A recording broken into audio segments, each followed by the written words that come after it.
Okay, in next part of identification of conformation or stereochemistry of cyclohexane chair conformation with the help of proton NMR spectroscopy, we have seen uh, reduction example of cyclohexanol to cyclohexanol. Now we will see one more example, formation of cis saturated acid or trans-saturated acetal. Okay, so out of these two, which one will form after hydrogenation of this cyclic compound?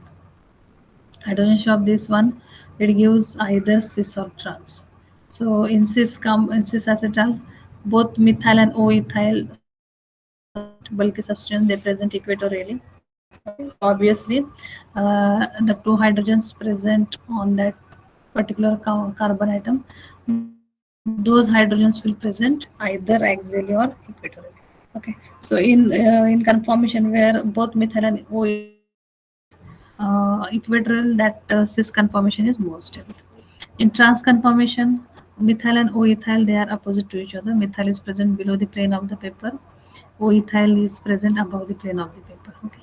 So now we will identify this one after scanning NMR of this compound with the help of different J values, J3 values of this compound. We will come to the conclusion that which isomer will form, either cis acetal will form or trans acetal will form. Okay, so let's go for the determination of this one. So here after scanning of NMR, if cis acetal will form, that means in which methyl and O-ethyl group they are present in the on the same side of this plane of the paper, and hydrogen two hydrogens they are present on the same side of the plane of the paper. Then what will be the delta values? What will be the J values? Okay, so the appearance of two black hydrogens in the NMR spectrum, okay, reveals the answer. Okay, so these two proton, two hydrogens in NMR spectrum reveals that this shows conformation the molecular adapt. There is a 1H signal at 3.95 ppm. Okay, so if two hydrogens are in axial orientation, then this hydrogen which is present on the carbon atom which holds the methyl group. So this hydrogen atom it appears at 3.95 ppm delta ppm, and it will show doublet of quartet. Okay, so doublet of quartet, that one because of methyl group is present. Okay, and next oxygen, this is double quartet. It must be hydrogen next to methyl group because of the quartet coupling. The quartet coupling constant has normal J value, okay, of 6.5 hertz. Okay, so this is the quartet coupling, methyl and hydrogen coupling, that J value is 6.5 hertz. The doublet coupling is 9 hertz. Okay, so doublet coupling is 9 hertz. So for this hydrogen, which one will be the genuine hydrogen? So the carbon atom which is hydrogen atom which is present on this carbon atom axially, okay, that one is geminal hydrogen atom to this hydrogen atom, black colored hydrogen atom.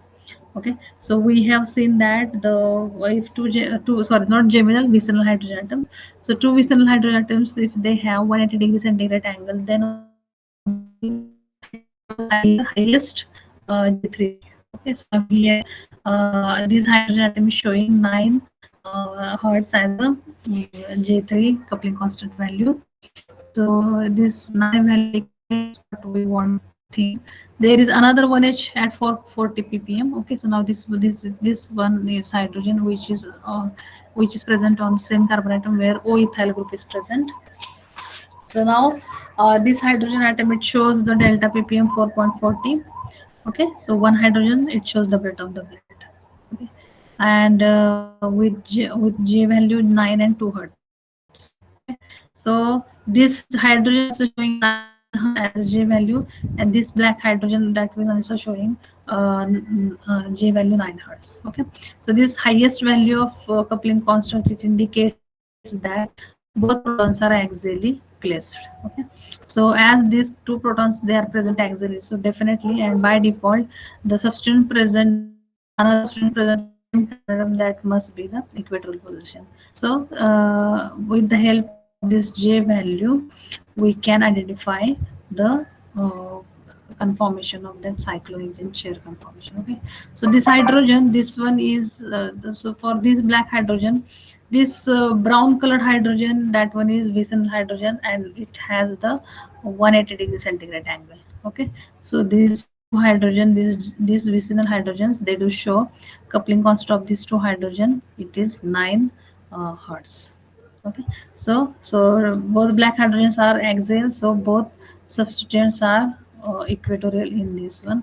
If we will get, okay, so like that, the same explanation is here. Now if we will think two hydrogens which are present, black colored hydrogen, I am saying, so if two hydrogen, they are opposite to each other, that means one is above the plane, one is another one is below the plane. So this the resultant hydrogenation product would be the transacetal.